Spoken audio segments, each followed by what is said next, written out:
Welcome to ClickPoint, where we explore how this powerful combination transforms lives across industries like education, technology, venture capital, and sustainability. Today, we are speaking with Alexandra Lee Capps, who is the founding principal of Array, which is an independent brand and editorial consultancy, and the co-founder, with her really amazing husband, of Art and Rigor Productions, which is an independent production company specializing in long-form, short-form, and micro-form documentary films. Now, the really interesting thing that we get into in today's conversation is the sort of connection between storytelling, creativity, vulnerability, and emotional connections through technology. Let's dig in.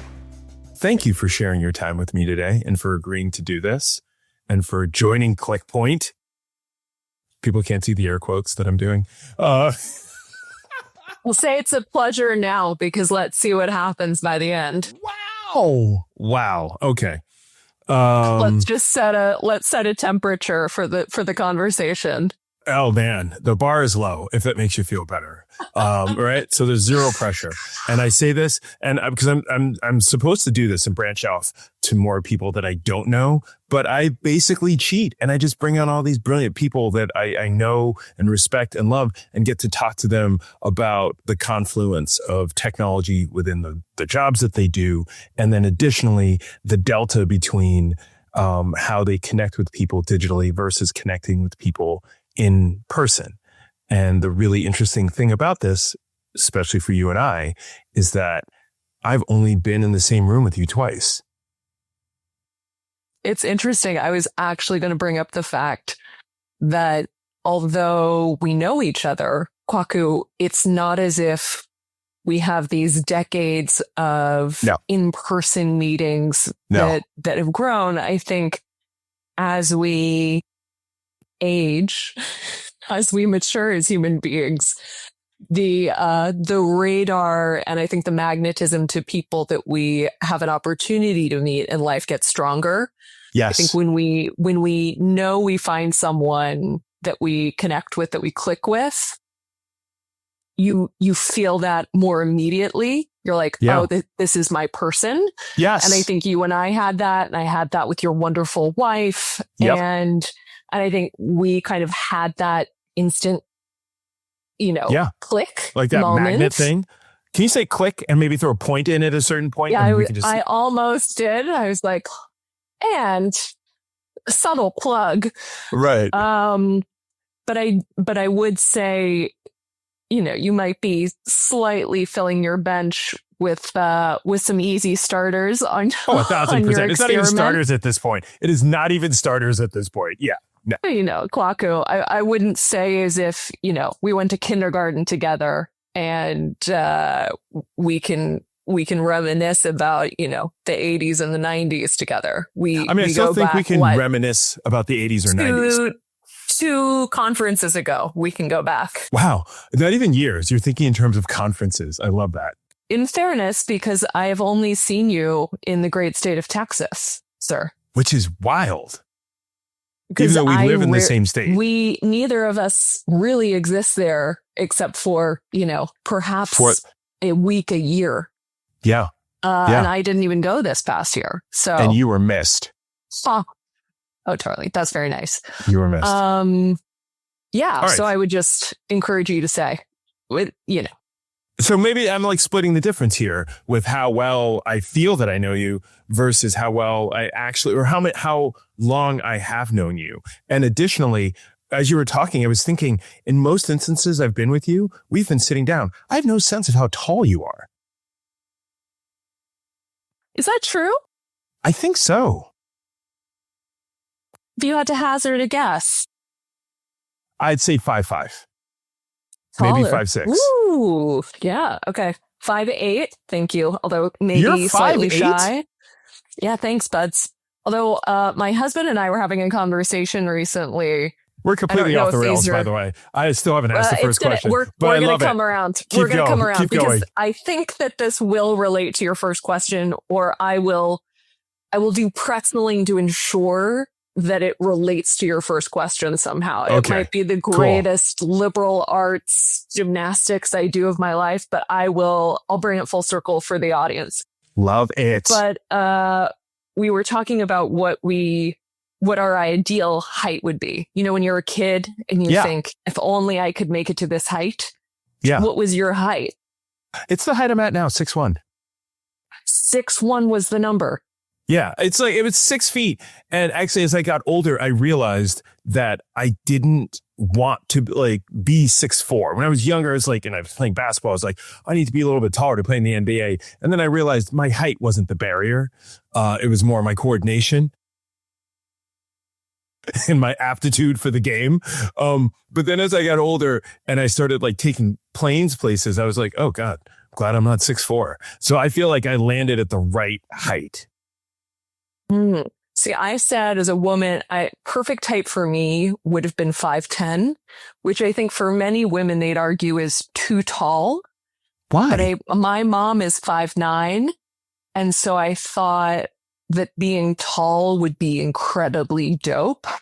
Yeah. And I just thought because she was 5'9", I think I already thought like that was, you have no perception of height because you just use your family as whatever your family is average, right? You think that's the normal height. So I think if you grow up in a field of redwood human beings, right, you think everyone is 6'8" or something. Right. So exactly. if you're a 6'4", you're the tiny one in your family.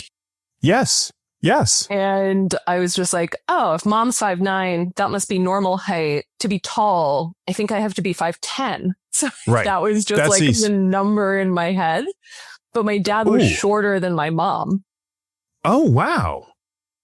Okay. And that's what brought you down the inch. I see that. Not that you're holding it against him. And then there was an amazing episode recently where Michelle Obama was on Kylie's podcast talking about how guys always lie about their height, like roster height and roster weight. Oh, yeah. Exactly. Exactly. Oh, yeah. No, and that is totally a thing. Like women have no incentive to lie about their height, but men have lots of incentive to lie about their height. Listen, shout out to the short kings out there. All right. Shout out to the short kings. I love that it's been a good time for a short king. Yeah, me too. I think it has been a good time for a short king. I appreciate that. SNL had a great song for the short kings recently. I support it. Okay. All right.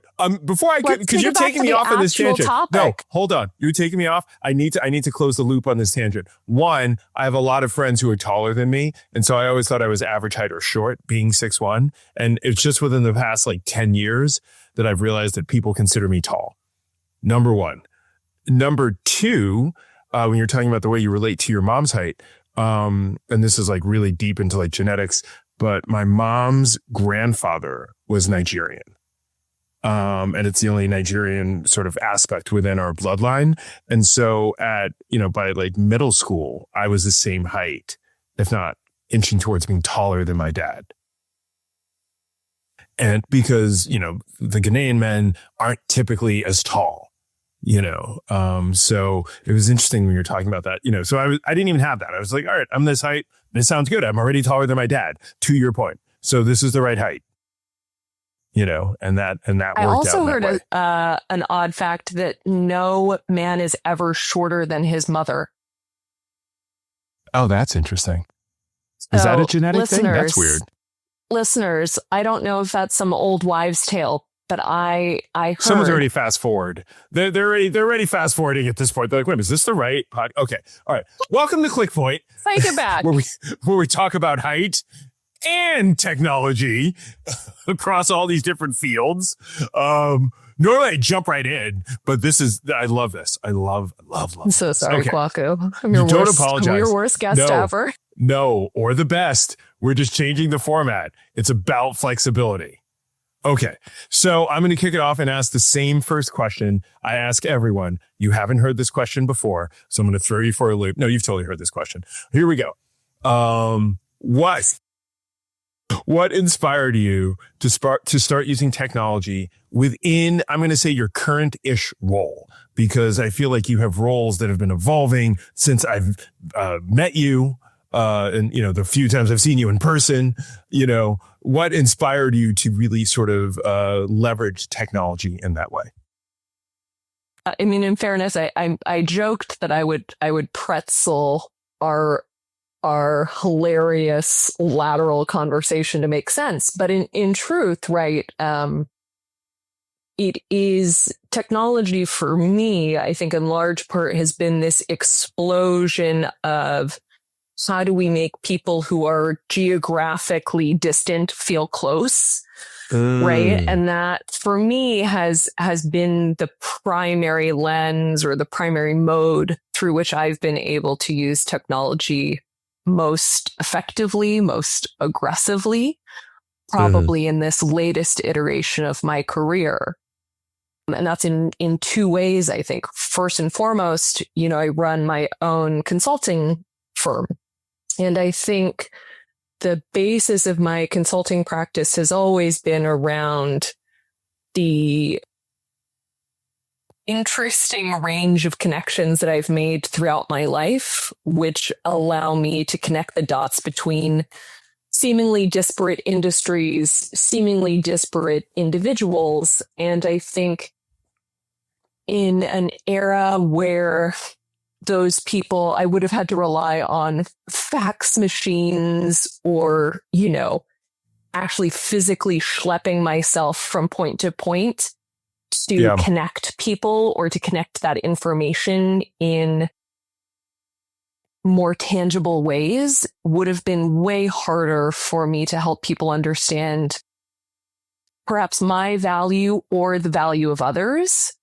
But I think in this kind of Cambrian explosion of the availability of massively high speed internet everywhere, and particularly in a post-COVID moment where video conferencing technology went from really being hubbed into corner conference rooms in high-rise buildings and in larger corporate settings to you and I sitting in whatever space we had at our home, right, allows everyone and anyone to be connected and in conversation with each other.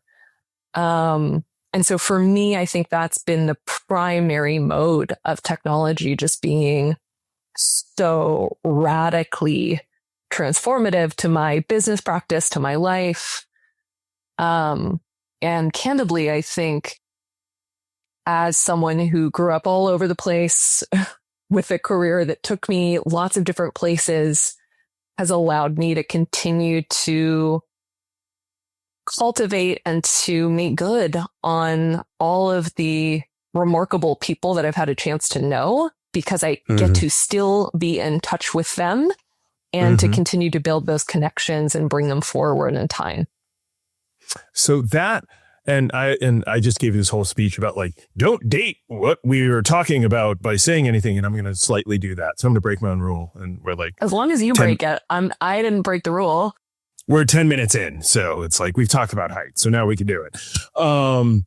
I'm just coming off of a conference season. I'll leave it vague that way. I'm coming off of a conference season, or I'm in the middle of a conference season, whatever that means. And so what I've noticed is the technology, the piece of like LinkedIn or video chats or any of that, what I'm noticing is that it's additive to what is happening in person, where I've had people that I just see and they're like, oh, we've talked and I see you online, but we've never actually had a chance to talk. This is great. And so you have that. And then you also have the people who you have this with, and so for the, the benefit of the audience, Alex has graciously agreed to just talk to me regularly off podcast once a month. And some of you are probably crashing into trees as I explain it. It's like, why would you subject yourself to this once a month? I'm kidding. But it is one of the most, it's like one of the conversations that I look forward to the most. And I have a couple of these, and I love these like regular touch points that I have with people, so that when I see you, it's not like, oh, it's been so long. How are you doing? How you got new glasses? It's not that, but it's really just sort of like an accelerant for that in-person piece. Within, I did like this, I did a little bit of research for our talk today. And so I was going through some of your LinkedIn posts, not in a stalkery way, but just so that I could ask you more specific questions about what you do. Because I feel like at least once a conversation, I'm like, hey, can you explain your job to me again? I feel like your grandparents or something, like, what is it that you do? What do you do? What do you do? Some of you might have similar conversations with your own family. I know I do. But, I'm looking through these posts and there's a lot of what you're communicating about who you are tied to things that you either enjoy or admire about brands within these posts. Do you find that the ability to do that and to connect digitally like this sort of accelerates the work that you do when you are in contact with people within conference seasons? Or do you find that it's like, well, it's a way to sort of like just link it together in between those gaps? Because there are these gaps that we have. They're busy times. And there are times, where it's sort of like, all right, well, I'm not going to see anybody for a couple of months, and whether it's sort of like it's the holidays or whatever. So the question is, for you, are you finding the same thing that I'm finding around how all of this sort of digital form of connecting with people turns into an accelerant when you see them live? And does it help you within the work that you do, whether it be around brands, within media, that sort of stuff? I think it's a different mode, right? I think it can be an accelerant, but I almost think of it like, I'm an athlete. I train. I spend a bunch of time in the mountains. It's one of my favorite things. And I think it's like anyone who spends any time doing training for endurance events, right? You have these kind of different heart rates that you need to be focusing on, right? Like slow and steady kind of zone 1 heart rates, like zone 2, like we have these ranges we get to operate at. And for me, I think when we are hanging out in these kind of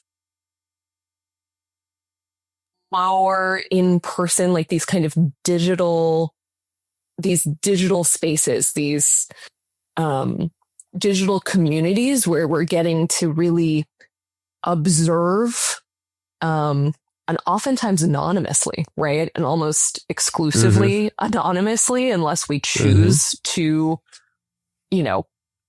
claim, observe, publish, put a byline on something, post on a LinkedIn, like post on a Substack, whatever it is. So for me, I think this is like a sideways, perhaps, way to think about it, but I came of age in a version of the internet where Twitter was really just happening when I was like in college and coming out of college. Facebook launched my freshman year of college. Like one of my first serious boyfriends I met on MySpace. Seriously. Remember MySpace? Because he saw me in someone's top 6. You know what I mean? Or my top 5. Like, so it was like online dating before online dating. Correct. And I made actual friends on Twitter and Tumblr who liked my Tumblrs, and then we met up in real life.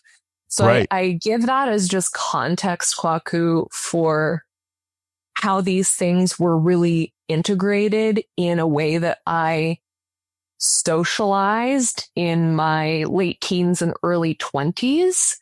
And so I think I have to call that out as just a really natural extension of communication, so that now, as I'm in my early 40s, if I'm celebrating and posting or calling out like this amazing brand of jeans that I love called Ripton, right? Or I'm celebrating, like you might have seen this post I wrote on LinkedIn about on this amazing Swiss-based. Yeah, with Zendaya in the mountains. With Zendaya in the Swiss Alps. I just think they're doing phenomenal work right now. And that stuff just feels really natural to me, because I think I came up at a moment where my primary mode of using and wanting to share stuff on the internet, and that was really a place of like joy. And like, I created a Tumblr to share things I loved, or I tweeted stuff out because I was like, oh my gosh, look at this incredible Vimeo. And then now I'm really like layering on .coms, but it was like, beautiful Vimeo series called 50 People, One Question onto my Vimeo, like onto my Tumblr, onto my Twitter. Right. And then I got a job running business development for the team that created 50 People, One Question because of this like long string of events.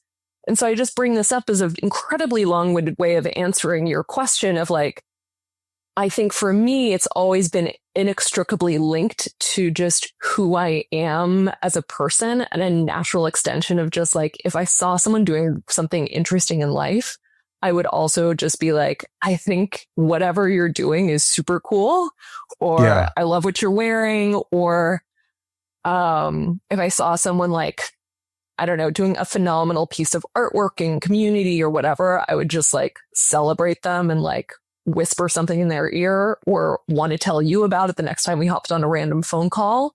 Yeah. It's the same way that I would use my like digital presences. It is just another surface of me, right? A form of expression, even? Another way. Yeah. Another form of expression. It is not. Okay. It is not any different. So it's interesting that you say that, because I feel like when I'm in these conference settings, I'm going to call them a curated setting. There is an openness that I have with people that I don't know, that I don't have in my regular life. And so, you were talking about like your relation like to technology and how you sort of evolved into it. The first email that I got was my freshman year of college. And I was like, all right, this is cool, but I don't know how to respond. Like, I didn't know how to look for a reply button. And so that thing just sat there for like 3 months. And then when I saw the person, he's like, you never wrote me back. And I was like, I don't know. I didn't know. Was I supposed to? Yeah, I didn't know it was a protocol. I just thought you were sending me something, Yeah. And so maybe my question is coming from a place of, now it's like I'm starting to understand how to connect it to the way I interact with people. So when I, if and this happened to me, at that conference in Texas, we can say the name of the conference, right? Is that weird if we say the name? I think people know if we're talking about a conference in Texas, KwaKu. They know we're talking about Salesforce. No, I'm kidding. So, I think it's called Dreamforce if we're talking about that conference, but... Right. Okay. Obviously, I've never been invited. That's why I got the name wrong. I just called it the Twitters of conferences. I love that. I love the tweeters. That for us. So, I'll be walking down the street and someone will be wearing something cool. And the way that you're like, oh, I see something and I'm going to remark, I'll be like, oh man, that's a dope head wrap. Or I really like that dress. You know what I mean? And I'll just walk away because there isn't an if a conversation ensues, that's great. But that can also just be that fully encapsulated moment, KwaKu, for you. Yes. Also just be, you look rad. I think that's cool. Full stop. Right? Yeah. You're not expecting anything in return. Right. That's it. It is an observation. It's a moment. And sometimes that can be received by that person. They could be like, thanks. And sometimes they can be like, who are you? I didn't get dressed so that you would compliment me this morning. Like, okay, you don't and now that's going to happen to me. That's good.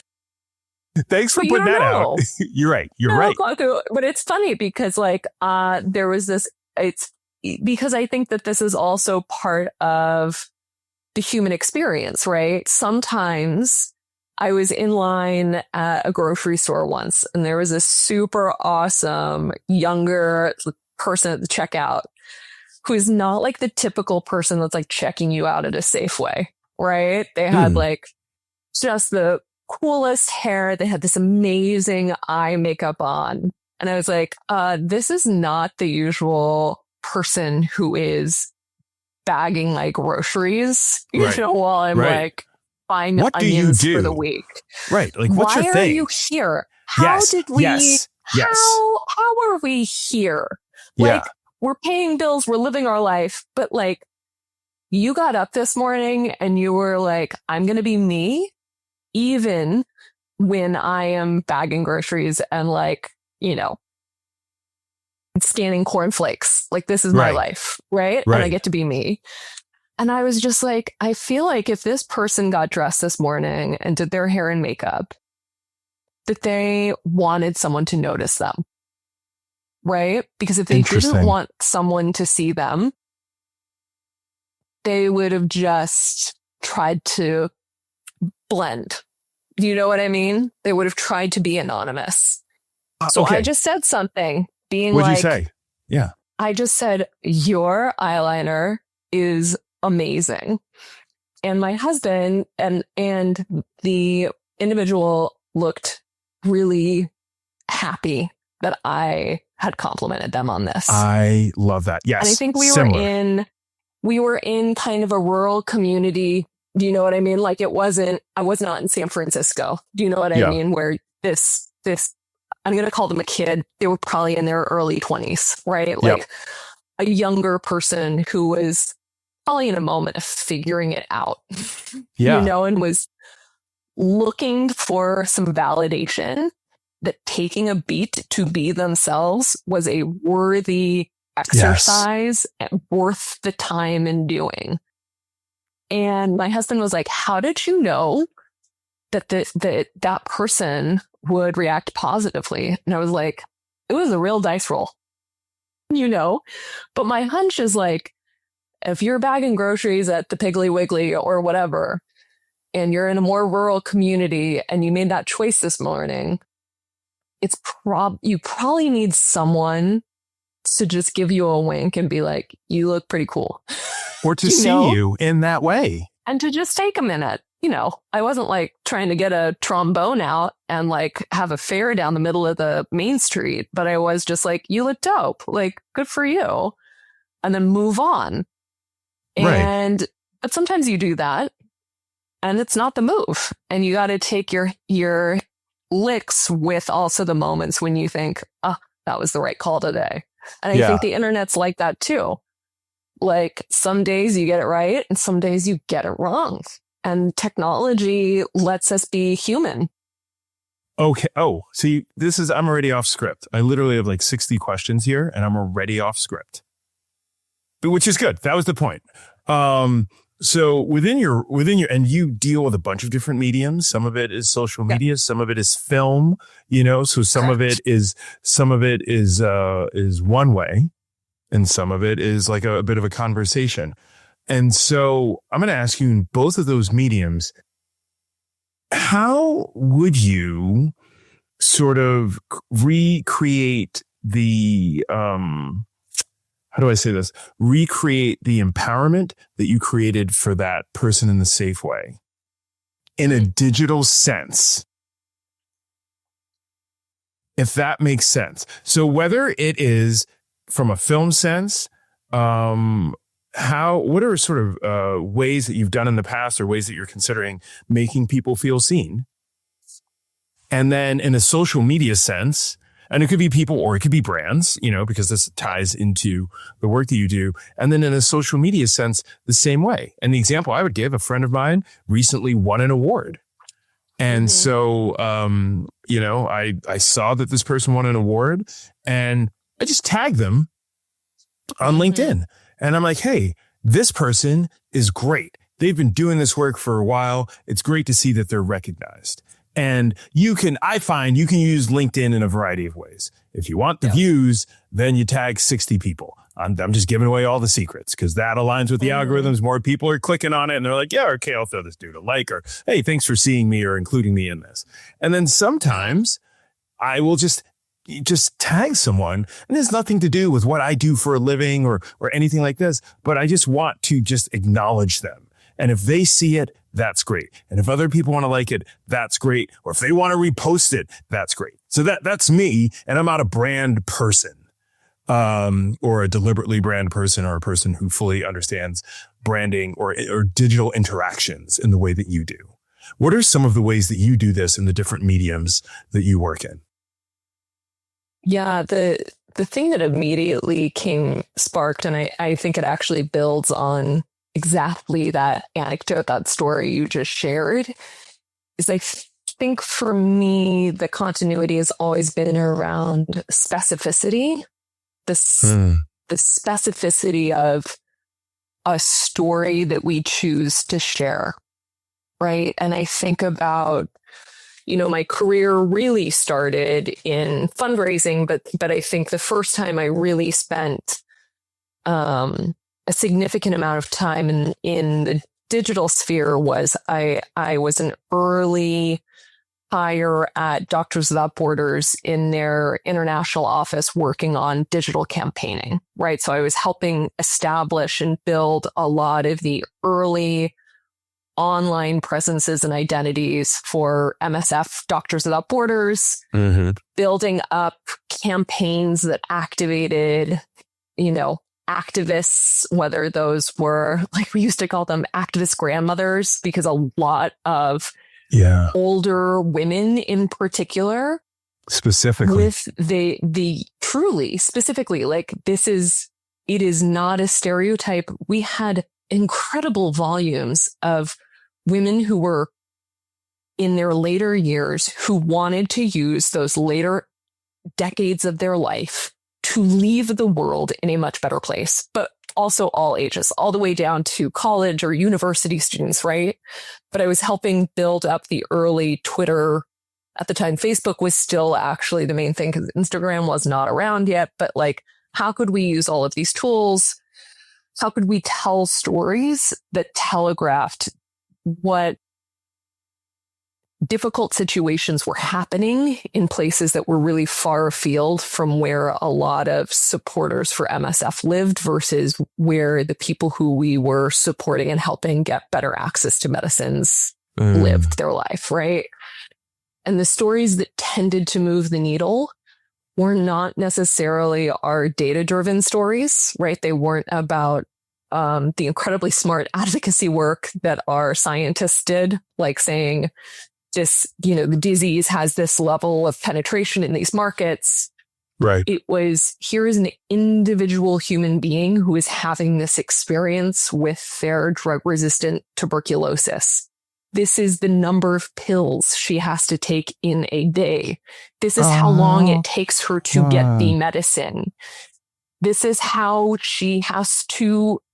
far she has to travel to get to her doctor's appointment to get her medicine.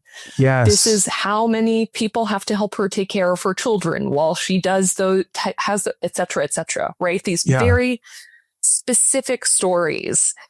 And then I carried that through, like when I worked actually in brand, right? One of my big clients when I was at a big agency was General Mills. And there was an amazing woman who was was an in-house client of mine for a moment, who now is at Honest Company as the CEO. Her name is Carla Vernon. She might not remember me. I remember her deeply. And at the time she was running Nature Valley in Minneapolis. The granola bars. Yes. Nature Delicious Valley. but messy. Yes.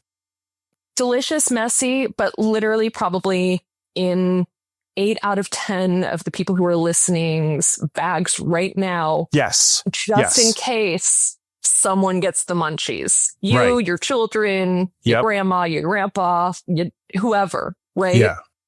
In the back seat of a car, and they're good forever. Like, they are. In 10 years, that Nature Valley bar is going to see you through a low moment, and like, you'll be fine. And it'll be good. Anyway, Nature Valley. And Carla gave this amazing talk really early on in my time working with her about how can we see beyond kind of the clip art version of the consumer, right? The audience that Nature Valley was serving. How can we be more than these kind of like mood boards of who the consumer is that we're super serving? And I take that through to the work that we do, as a documentary filmmaker, right? Like, stories don't land when you tell broad, non-specific, general stories. They land the more specific they are. because the more specific they are, the more you allow people to connect with them. Yeah. It's when we try to overgeneralize that I think we actually insult people's intelligence to connect to story. Yeah. And we insult people's ability to hold on to how complicated living is. And I think that's where great filmmaking, great brand building, great social all exists. But at the core, it's also what makes people really great friends. Right? It is specifically showing up in moments and saying, here's the thing I really appreciate about you. Here's how I imagine in this moment you must be feeling. Okay. So I was having a conversation with someone earlier, and we were talking about creativity. I was telling him about our book club, which we need to catch up on. And he actually went out and bought the book. One chapter in. We're one chapter in, so people can still join. People could still join. He ordered the book today. You'll love this guy. You'll love this guy. Very easy to catch up. The water's warm. And so we were talking about the book, and he was talking about creativity. I love the fact that you tied that answer to fundraising, because I have a few friends in the fundraising space, and all of them tell me the same thing. When you're dealing with donors, you have to give them an opportunity to see themselves within the cause that you are raising money for. So it's not transactional, it's relational. They see themselves, and then it's less of the will you give and more how much do you want to help this thing that you also feel is within you. I love that. The other thing that came to mind, and this I feel will be universal, is the show Severance. Mm-hmm. What is so sticky about that? And it's the idea, it's like that high level concept of who we are when we show up at work. Like you and I both work from home, so we're basically the same person, but maybe we have like these little severance moments when we jump into Zooms, depending on who we're Zooming with, So and I think this ties into one of the things I love most about our chats is that I can always be the goofy person that I am whenever I talk to you. One, because you create a space where that feels welcoming. And two, I think you would see through anything else that I would try to do. I think we got too old, KwaKu. Oh, yeah. No, I think I got there first and then you're joining me. But yes, it's very obvious. You have to be yourself. I also think, and perhaps this relates to both your severance point and this conversation we're having, but I think this is also what technology in some way, I don't know if it enables, but it has somehow allowed to occur faster, perhaps, is for the right people, you can be more vulnerable. Right? And I think that's where, for me at least, earlier internet went. Like I think of LiveJournal, for instance, as early internet, where everyone was anonymous and it was really highly emotive and people were really sharing stories of struggle, deep emotion, right? And it was very, the story I tell is it was incredibly healing because people were able to share things that they were unable to say to other people and to a community that was receiving of that and just say like, oh, I feel that way too. And it was before I think some of the gotcha-ness came into those communities. Right.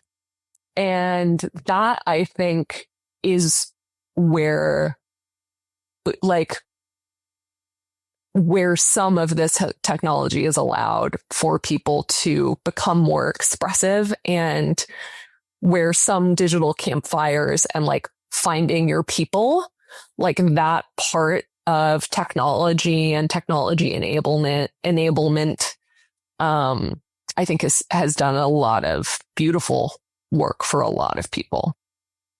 Okay. And now, now we're deep into the pool. Okay. Because you said this. I love everything I say. You're like, oh my God, this guy's so dorky. Here we go.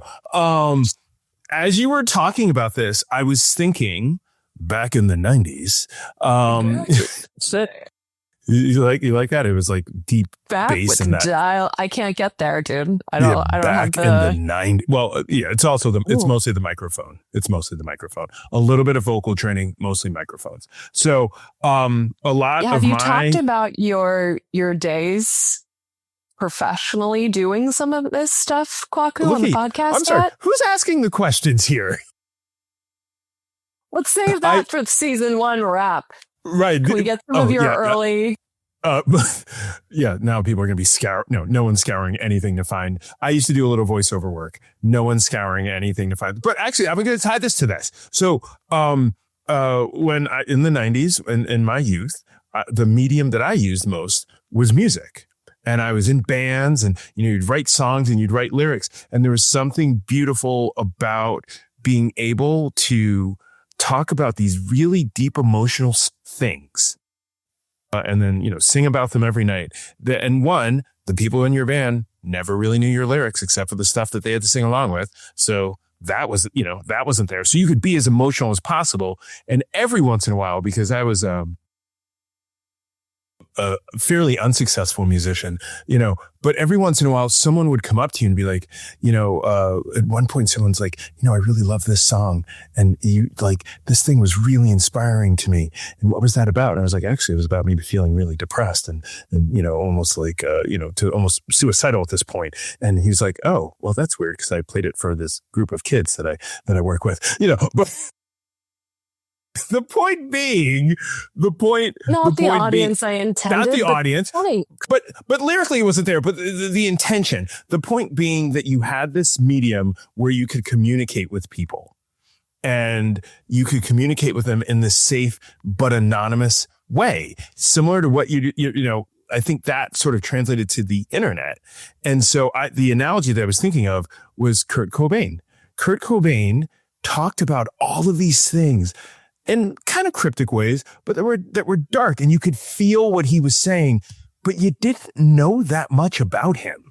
Like outside of like the press releases and all of that, you didn't know that much about him. And so as you were talking, I was like, oh, well then, as we progress into the social media where it's like you had to, and I was a musician where this happened, where it's like, oh, you had to talk about who you were and make yourself accessible so people could relate to you, that I felt like that sort of dimmed that ability for people to be as intimate as they could be. And then one name came to mind, Dochi. Oh.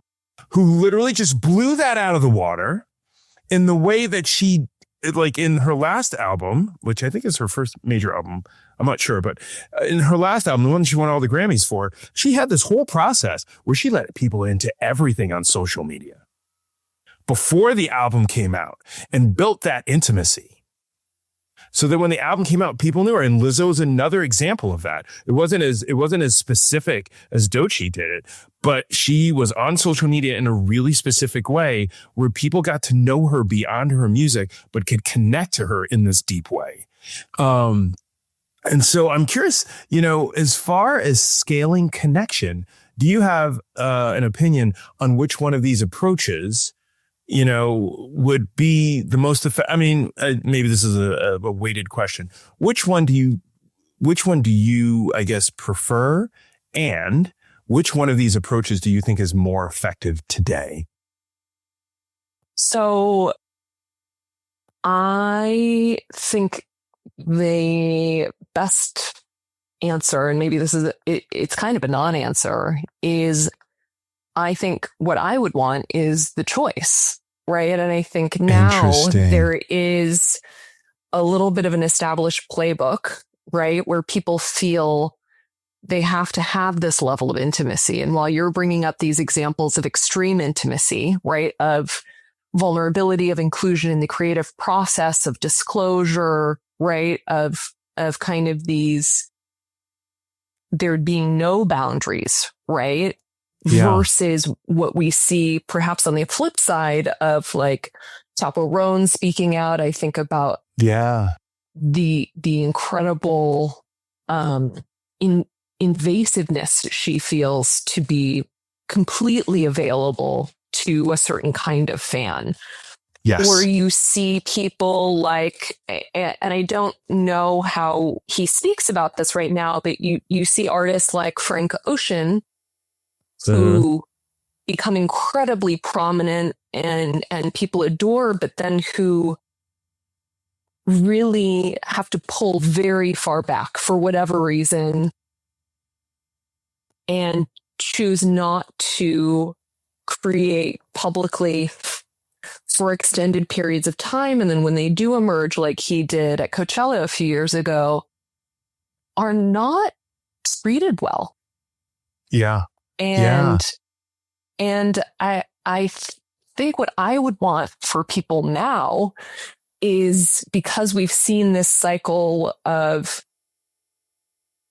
being completely out there, of being very private and just having albums drop out of nowhere, you know, right. That I hope that anyone who is creative or has a process, whether that's a brand, a business, an artist, you know, an individual, a politician, candidly, like politicians are a little bit different because you're an elected official. So I think one would hope there's a level of discourse that has to happen in a public forum, particularly One would hope, right? And I think we're seeing that being challenged as like an assumption right now at different levels of government. And I think you're seeing it locally, you're seeing it at a federal level, right? Like we're seeing it at school board meetings, right? Where people are showing up and asking hard questions. And I think that is a very different way than perhaps school board meetings have looked historically for people. And so in town hall meetings too, that is making people uncomfortable, and they're bringing up decorum. And I think there's lots of different ways you can argue for civic discourse and what decorum really means in certain conversations. But what I hope is that people get to choose based on what they want and what feels comfortable and right to them, and what suits their wants and desires and comfort levels, and that's not dictated by someone else. And I think that to me is this flex we're getting now, which is, I think sometimes there's a misalignment between an expectation from someone outside of a business or a brand. You owe me X versus what is actually the impetus or decision. Now, that doesn't mean that if, you know, I as a brand, I as a business, I as an artist, I might have the right to make a decision. There can be fallout, right? We're seeing retailers who maybe historically would speak out on certain issues, or who have for the past 8 to 10 years spoken out on issues, who now are not speaking out on issues. And people are feeling like, what's going on here? You know, this feels like a really big change in policy.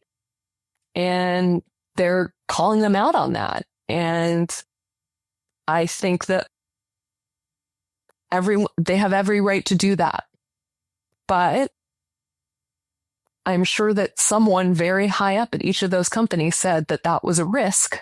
And now they're going to have to weather the implications of that decision. And I'm sure that they made that decision knowing that that was a distinct possibility, right? Yeah. And so that's my, I don't know, third route to your answer, which is I don't think that there is one path there. I don't think that everyone should be incredibly accessible, nor do I think everyone should be incredibly closed door.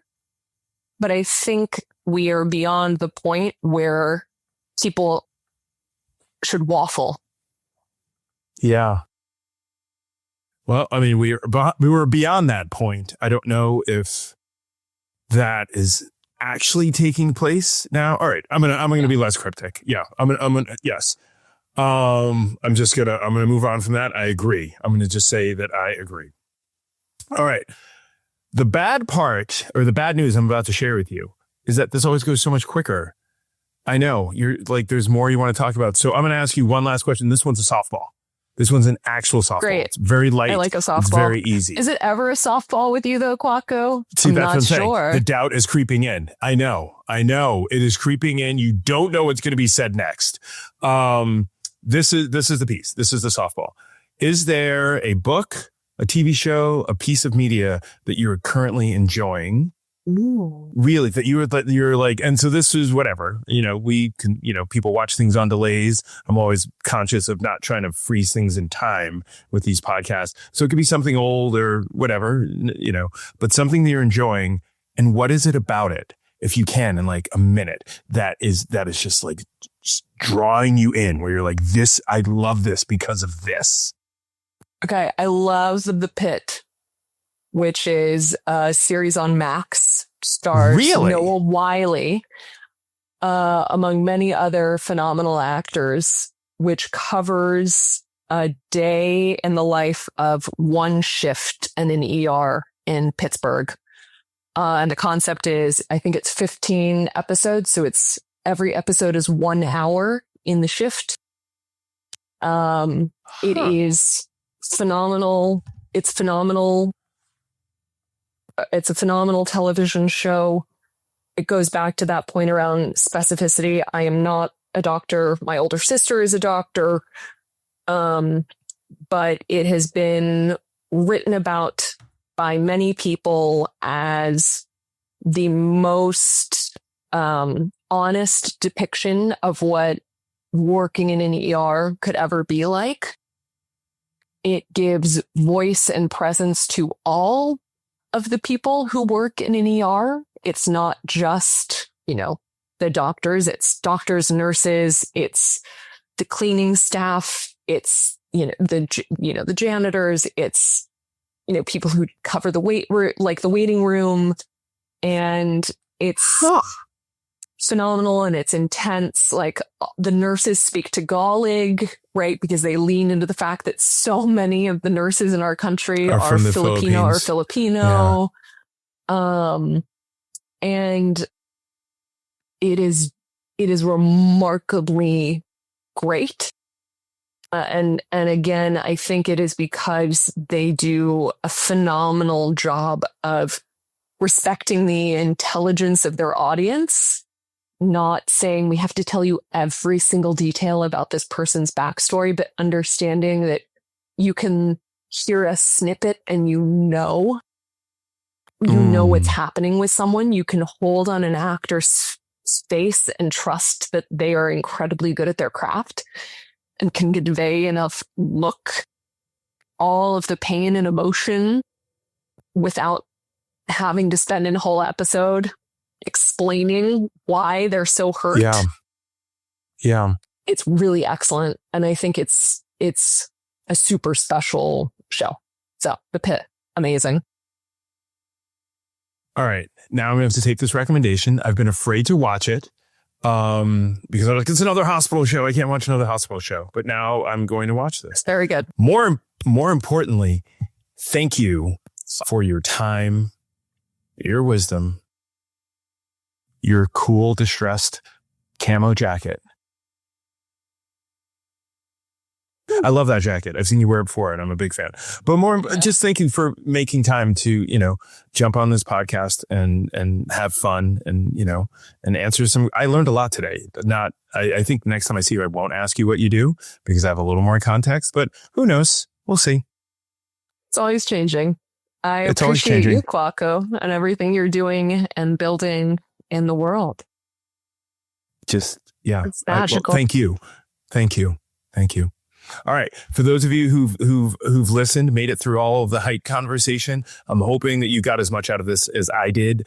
Thank you for continuing to listen. And I guess I'll have you listen to us next time, but I'll see you next time. Horrible sign off. Thank you guys for listening. Have a wonderful evening, day. I hope we've gotten you through your dishes. Thank you.